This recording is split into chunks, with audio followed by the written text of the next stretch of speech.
Bonjour à tous. Écoutez, j'espère qu'on est parti pour quelques heures à passer ensemble. Je ne vais pas vous présenter vraiment la journée. Je pense que vous avez tous eu finalement le programme. La plupart des intervenants sont là. Je vais peut-être quand même les saluer au passage. Et il me manque... alors, celle qui va intervenir après moi, Marie-France Guérel, doit être quelque part entre le grand ouest parisien et l'est, le nord-est, c'est-à-dire entre... Voilà, elle devrait arriver. Par contre, qui vient du très grand est, alors ça c'est l'avantage des gens qui prennent le train et qui sont tout le temps en mobilité, comme on dit aujourd'hui. Véronique Aberek-Knessi, elle est là, et c'est elle qui interviendra cet après-midi avec... Patrick Aubertelli qui est à ma droite. Voilà. Et puis, en fin d'après-midi, nous écouterons Michel Céleste Lefranc qui est juste derrière Véronique. Voilà. Pour ma part, je vais essayer de vous présenter un petit peu le principe de laïcité. Je pense que dans cette assemblée, vous êtes tous férus, vous savez exactement ce que c'est. Alors donc, je vais seulement faire quelques rappels.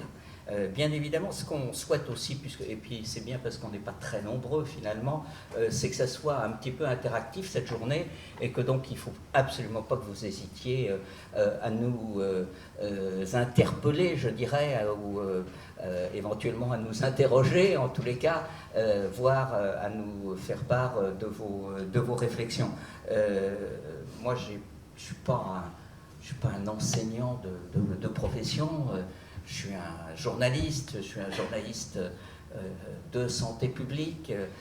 Pour ceux qui ne le sauraient pas, je me suis depuis une trentaine d'années occupé de quelque chose qui s'appelle les soins palliatifs. Je pense que ça doit être quelque chose qui parle à beaucoup d'entre vous ici. Je dis toujours que, et je crois qu'aujourd'hui c'est vrai, et je pense qu'Emmanuel pourrait en témoigner, je pense que si les soins palliatifs ont pris leur essor dans les années, exactement au milieu des années 85, donc il y a exactement 30 ans, c'est aussi parce qu'on a fait une émission avec Bernard Martineau, une émission qui s'appelait Voyage au bout de la vie, et que cette émission, elle a beaucoup interpellé, et qu'à ce moment-là, Michel Barzac était devenu ministre de la Santé quelques mois plus tôt, et qu'elle a su en tous les cas tirer vers elle tout ce qui avait été mis en place quelques mois plus tôt par le gouvernement de gauche. Donc voilà, ça c'était l'alternance, et c'était tant mieux avec la première unité de soins palliatifs qui ouvre à Paris en 1986 à ce qui s'appelait à l'époque l'hôpital de la Cité universitaire et ce qui s'appelle aujourd'hui l'Institut Montsouris. Pour en revenir plus directement à la journée, laïcité et valeur du soin. Alors, je pense que le titre de cette journée peut étonner. En tous les cas, moi, il continue à m'étonner. Ça fait presque un an là, que nous travaillons avec la petite équipe qui m'entoure et que je vous ai présenté tout à l'heure sur ce sujet. Et on s'est vraiment demandé ce qu'on allait vous dire et comment on pouvait faire ce passage de la laïcité aux soins. Alors, il y avait ce mot valeur là qui nous questionnait, et on a essayé de mettre du contenu plus dans ce mot-là qu'autre chose. Laïcité et valeur du soin, j'ai l'impression que formulé de cette façon, de toute façon, et Emmanuel me le confirmait tout à l'heure dans son introduction, c'est vraiment une première. En parler aujourd'hui a en tous les cas quelque chose, vous l'avouerez, de vraiment singulier. Le 13 novembre est dans toutes les mémoires. Et, alors, parenthèse sur le 13 novembre, moi ce qui m'a le plus impressionné, c'est le professionnalisme, l'incroyable dévouement et la réactivité de l'ensemble des soignants de Paris et même de plus loin, puisque vous savez que très rapidement il y a des équipes qui sont venues de la région centre ou de Rouen. Donc ça a été un moment à la PHP absolument extraordinaire, et on est ici en marge de la PHP, mais enfin on est quand même dans le cadre d'un enseignement de l'espace éthique. C'était quelque chose, et je pense qu'il fallait le rappeler ce matin, parce que on va voir que finalement, dans cette valeur du soin et dans la laïcité, on est exactement, cette mobilisation générale est exactement au cœur de notre, de notre question du jour. Je ne peux pas non plus ne pas évoquer ce qui... bon, ce matin, les sondages sont bons, hein, mais ce que nous aurons peut-être, dimanche prochain, donc un mois, jour pour jour, après les dramatiques événements du 10e et du 11e arrondissement, un mois après le Bataclan, nous aurons peut-être deux régions présidées par le Front National. Ça devient extrêmement compliqué pour les gens qui, et ça va le devenir de plus en plus pour les gens qui sont des défenseurs, je ne parlerai même pas de démocratie, je parlerai alors pour le coup de laïcité. Alors je ne tournerai pas plus longtemps autour du pot pour ouvrir cette journée sur la laïcité et valeur du soin, et je vais vous expliquer au fond ce qu'elle ne peut pas être, la laïcité. Alors elle ne peut pas être ce que Mme Marine Le Pen voudrait qu'elle soit. Et ça, je crois qu'il faut être très clair là-dessus.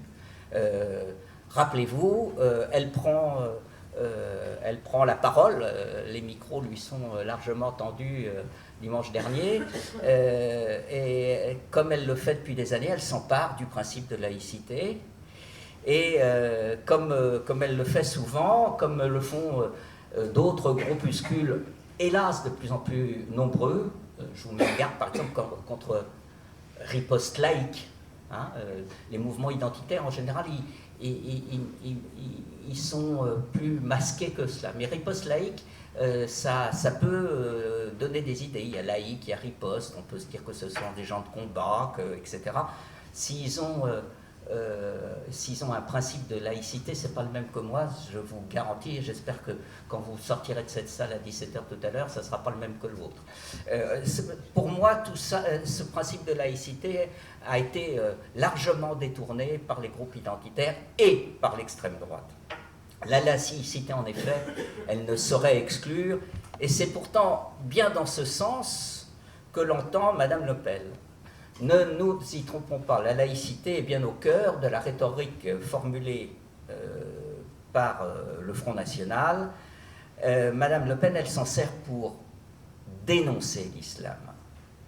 Les musulmans sont à l'origine des principales atteintes à la loi de 1905 sur la séparation des États et de l'Église. C'est pas moi qui le dis, c'est elle. Alors j'irai plus loin encore.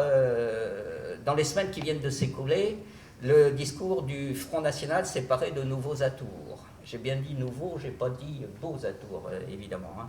Les racines chrétiennes de la France ne doivent pas être remises en cause par une relation qui ne peut les reconnaître comme telles. L'argument était déjà souvent avancé, désormais il trouve un nouvel écho dans le contexte actuel. Et je vais vous lire une petite phrase qui... moi qui vote en PACA, a une résonance tout à fait particulière. Elle a été prononcée par Marion Maréchal Le Pen dans un de ses derniers meetings. « Nous ne sommes pas une terre d'islam, et si des Français peuvent être de confession musulmane, c'est à la condition seulement de se plier aux mœurs et au mode de vie que l'influence grecque, romaine et 16 siècles de chrétienté ont façonné. » Et elle ajoutait tranquillement, sous les ovations de la salle, « Chez nous, on ne vit pas en djellaba, on ne vit pas en voile intégral, et on n'impose pas des mosquées cathédrales. » Est-ce que ça a besoin d'un commentaire? De plus, nous sommes ici, en tous les cas, très loin de l'esprit et de la lettre de la loi du 15 mars 2004, qui, en application du principe de laïcité, encadre le port de signes ou de tenues manifestement, ostensiblement marquant une appartenance religieuse dans les écoles, les collèges et les lycées publics. je dois dire que j'ai sans doute la tâche la plus difficile de tous les intervenants aujourd'hui. Pourquoi? Eh bien parce que dénoncer le détournement du principe de la laïcité par le Front National n'est pas une fin en soi. Maintenant, il va falloir que j'essaye de mesurer sur la valeur du soin quelle est la portée du principe de laïcité, tel que les vrais défenseurs de cette valeur, mais aussi de la laïcité, le voient. C'est évidemment ce qui va être le plus important. Alors, Emmanuel le rappelait tout à l'heure, aujourd'hui c'est le jour anniversaire de la signature aux Nations Unies de la Déclaration des droits de l'homme, Déclaration universelle des droits de l'homme. C'était en effet le 10 décembre 1948. Je ne peux pas m'empêcher d'y faire rapidement référence, et si vous voulez bien, je vais vous en citer l'article 1. Il est complètement déterminant. Tout est dit dans cet article. Tous les êtres humains naissent libres et égaux en dignité et en droit. Ils sont doués de raison et de conscience et doivent agir les uns envers les autres dans un esprit de fraternité. Voilà introduit ce que nous ne devons jamais oublier, l'universalité de nos valeurs, des valeurs qui nous sont chères et que nous cherchons à défendre. Sans doute est-ce évident pour la plupart d'entre vous dès lors que l'on parle du soin, et dans tous les cas au sens de soin, de care, mais il en est de même de la laïcité. J'y reviendrai, mais si vous voulez bien la considérer comme moi, comme le vivre ensemble, un principe fondamental, on a bien un principe universel, et je vais essayer de vous en dire un peu plus. Rappelons-nous que la Déclaration universelle a été directement inspirée par la Déclaration des droits de l'homme et du citoyen. Alors, cette déclaration a été votée le 26 août 1789 par l'Assemblée constituante. L'Assemblée constituante, ça va vous rappeler quelque chose aussi, elle était rassemblée à Versailles, comme il n'y a pas très longtemps, nos députés et nos sénateurs, dans la même salle, faut aussi dire. Voilà, le texte de 1789 est évidemment un texte fondamental. Je ne vais pas vous en faire une lecture, mais je vous invite quand même à... merci Internet, à le relire, parce que c'est quand même un texte qui a vraiment, je vais en parler en 2 minutes, mais c'est vraiment un texte assez extraordinaire. C'est d'abord une remarquable synthèse des idéaux politiques et sociaux, mais aussi philosophiques finalement, du siècle des Lumières. C'est un texte, clin d'œil de l'histoire, qui englobe les femmes, c'est assez nouveau, les hommes et les enfants. Et c'est un texte, et là c'est une grande première bien évidemment en 1789, qui ne fait référence à aucune religion, à aucun système politique. Ce texte a été ratifié quelques mois plus tard, le 5 octobre, par Louis XVI. Louis XVI, il a encore toute sa tête à ce moment-là, avec et sans jeu de mots, c'est comme vous voulez. Mais quand même, ce qui est certain, c'est qu'à ce moment-là, le roi de France, il a été contraint et forcé. Alors, il a été contraint et forcé par quoi? Par 2 choses. D'abord, par la révolte du peuple de Paris. On ne peut pas parler encore du peuple de France, mais en tous les cas du peuple de Paris. Et puis, par ce grand monsieur qui est Lafayette, qui plaide la cause du peuple et qui va avoir une influence déterminante sur le roi. Ce texte de la Déclaration des droits de l'homme de 1789, il est exemplaire. Il est écrit dans une langue absolument merveilleuse, une langue qui est en fait le français, tout simplement, mais il est surtout écrit avec une rigueur juridique qui n'a pas beaucoup qui est assez rare. Et ça, tous les juristes sont toujours admiratifs et le citent en exemple quand ils ont besoin d'un texte constitutionnelle ou qui n'apprête pas finalement à interprétation. Le préambule de la Constitution de la 4e et de la 5e République française ont repris en des termes, vous allez voir que je vais un petit peu me répéter, mais vous allez comprendre pourquoi, bien évidemment. On peut dire que dans le préambule de ces constitutions, on retrouve cette notion de « les hommes naissent et demeurent libres et égaux en droit », et la petite phrase qui diffère après, c'est dans la Constitution de la 5e République, la deuxième phrase, c'est « les distinctions sociales ne peuvent être fondées que sur l'utilité commune ». Si vous pouvez m'expliquer ce que ça veut dire, c'est pas évident ça demande une analyse quand même assez approfondie pour savoir exactement ce que ça veut dire. Voilà, c'est quelques mots quand même de cette déclaration des droits de l'homme de 89. Elle signe en fait la fin de l'obscurantisme, peut-être en partie du totalitarisme, et en tous les cas, c'est sûr, du pouvoir absolu. Alors, on ne refait pas l'histoire quand même, il ne faut pas non plus exagérer. Mais c'est un texte qui fait naître quelque chose qui nous parle encore très fort, parce que je pense que c'est le texte qui fait naître l'homme moderne. Et il condamne l'esclavage, il condamne les ségrégations sexuelles, religieuses ou raciales, il fait de l'égalité et de la fraternité, ou pour le dire autrement, de la solidarité, quelque chose de fondamental, une base, un fondement de ce qui sera beaucoup plus tard les républiques françaises. Alors si on prend en plus ce texte de 89 qui est repris en partie dans la Constitution de 46, c'est intéressant parce que on voit bien que la Constitution de 46, elle arrive dans un contexte que je n'ai pas besoin de vous rappeler, la fin de la Seconde Guerre mondiale, mais elle arrive aussi dans un contexte où est fondé le système de sécurité sociale.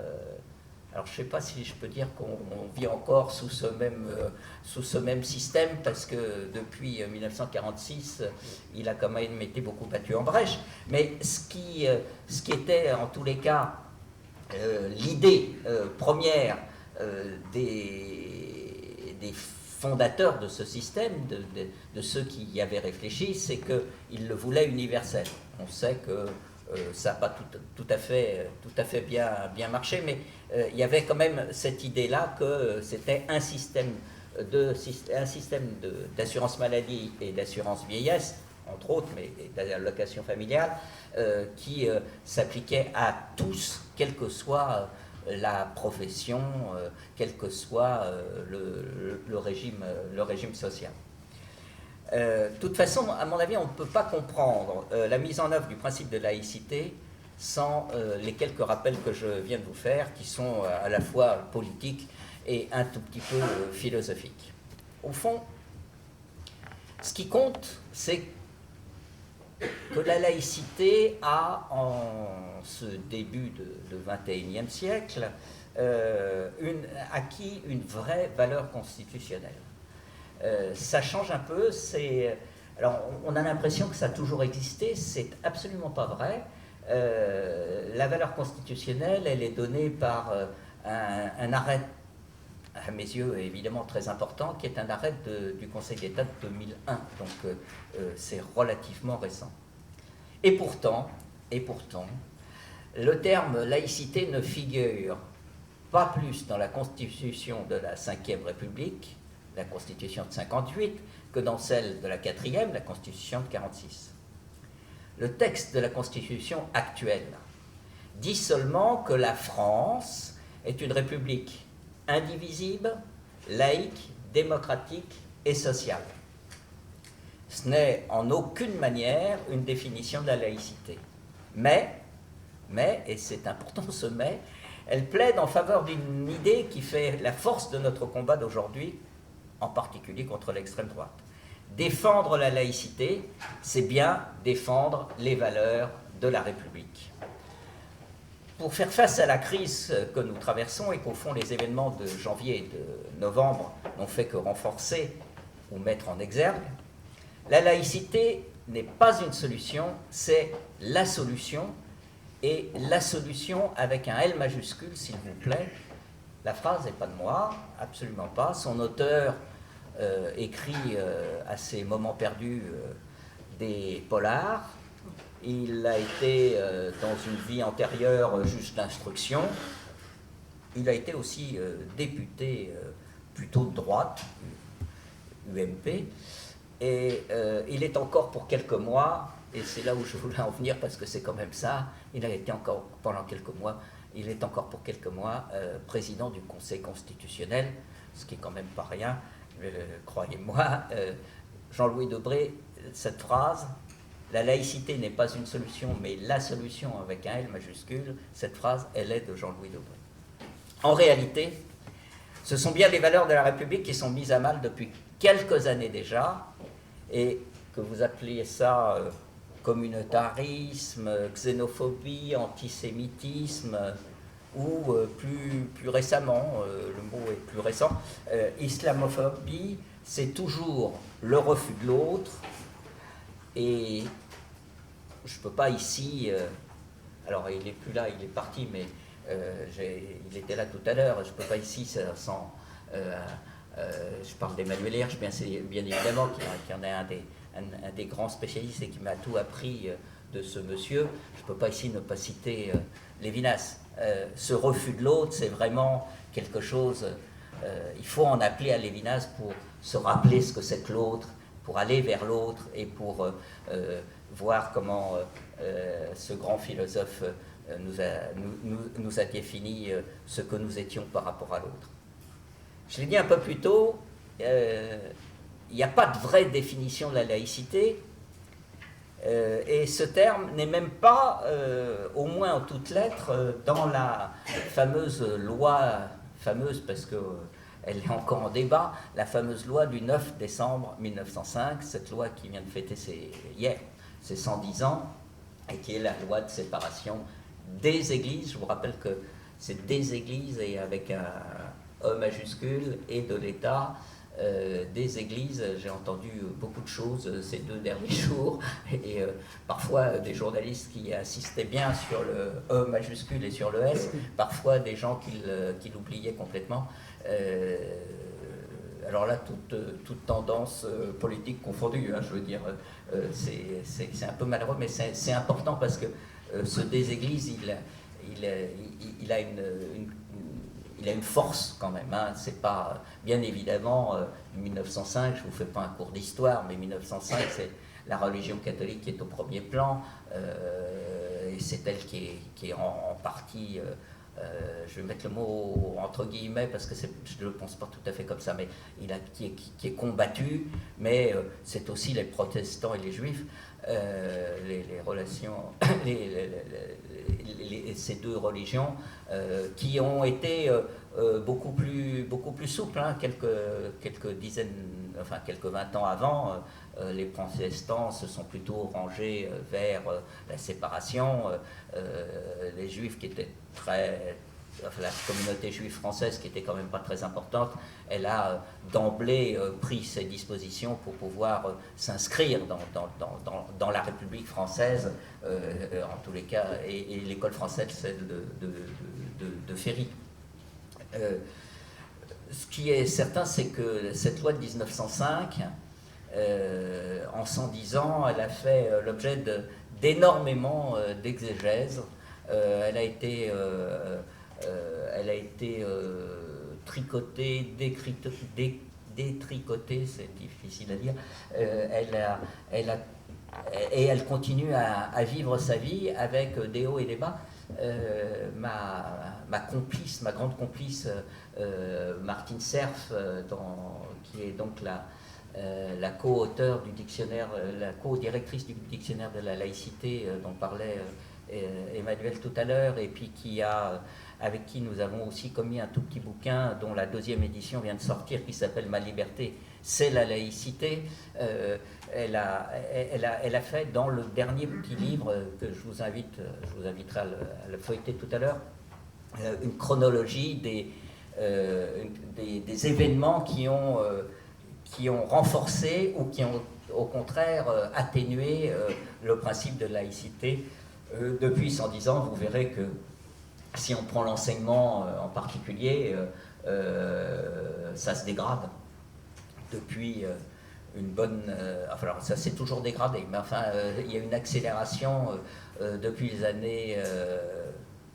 alors ça me fait un peu mal, c'est pour ça que je réfléchis, mais depuis les années de Jack Lang comme ministre de l'Éducation, et que ça n'a pas arrêté depuis. Donc Jack Lang, c'est le début du 10e septennat de François Mitterrand à l'Éducation nationale.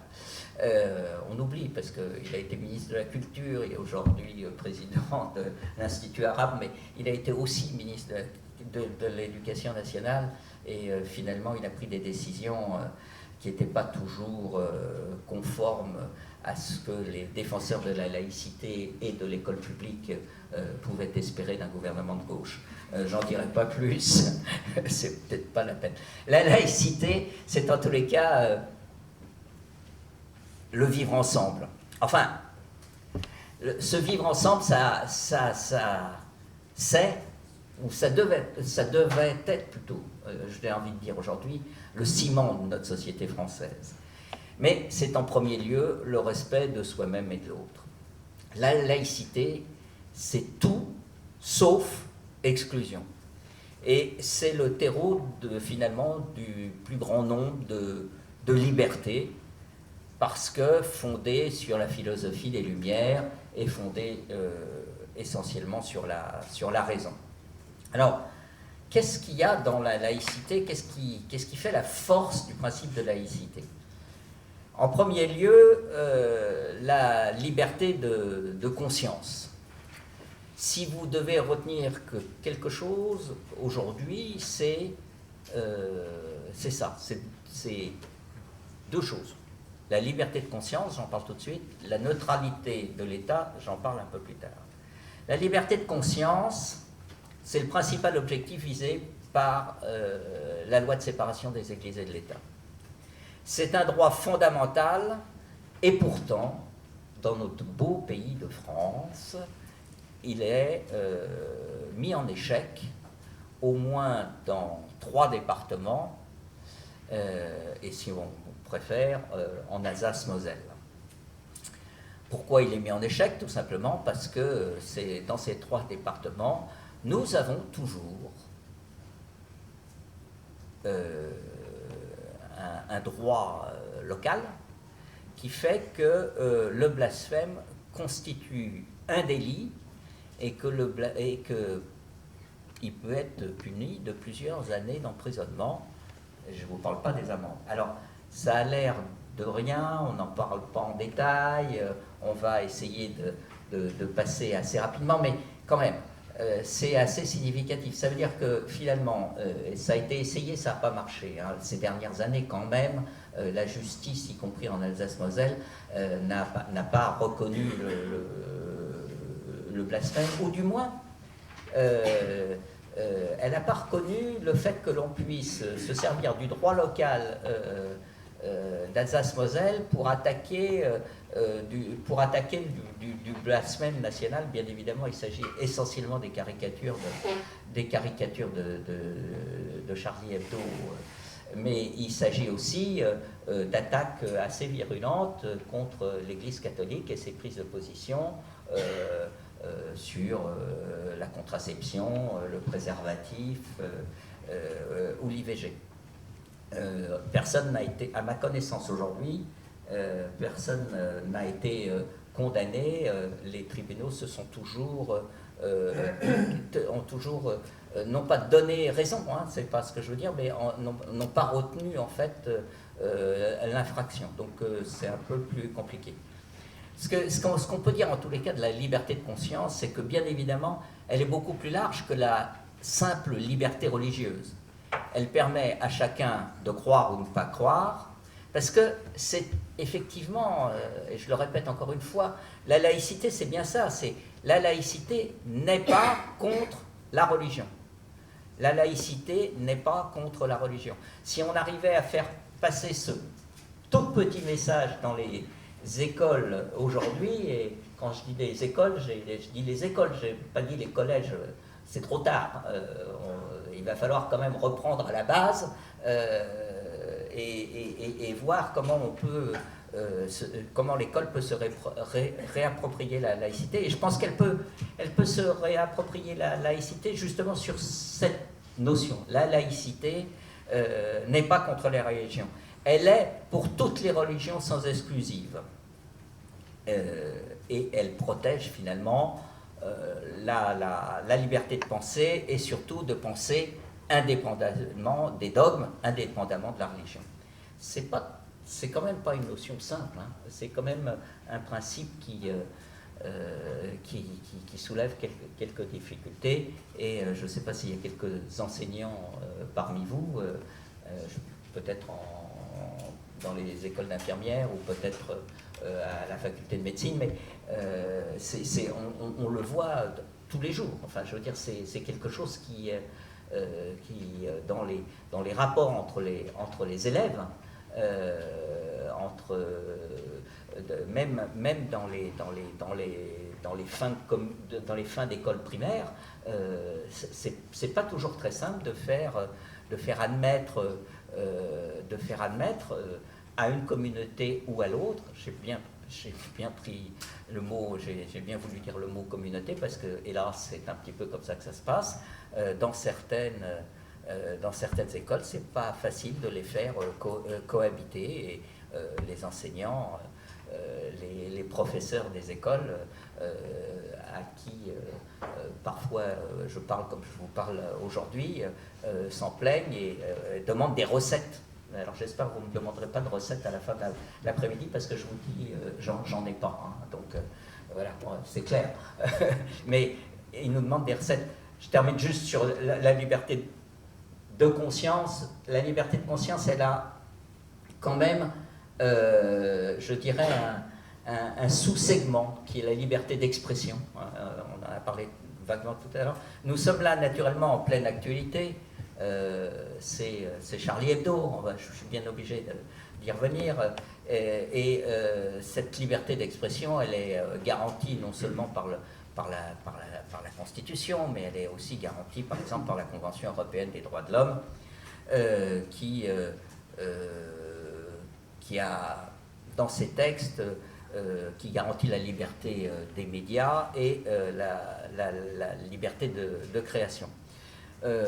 Oui, sur ce point-là, nous sommes Charlie, en quelque sorte. Donc, le principe de laïcité, il est là. Alors, si vous voulez, je m'interromps 10 minutes, 5 minutes, on fait j'en ai encore, mais je vais le garder sous le coude, juste pour dire que j'espère que Marie-France Guérel, qui doit vous faire la deuxième partie de la matinée, va arriver. Elle vous parlera de sécularisation et de laïcisation dans les établissements de santé, hein. Comme ça, je vous ai le décor. Moi, j'ai pas terminé, j'en ai encore pour un quart d'heure, mais si vous voulez intervenir sur un point précis, j'ai vu qu'il y avait déjà 2 questions dans la salle, donc on va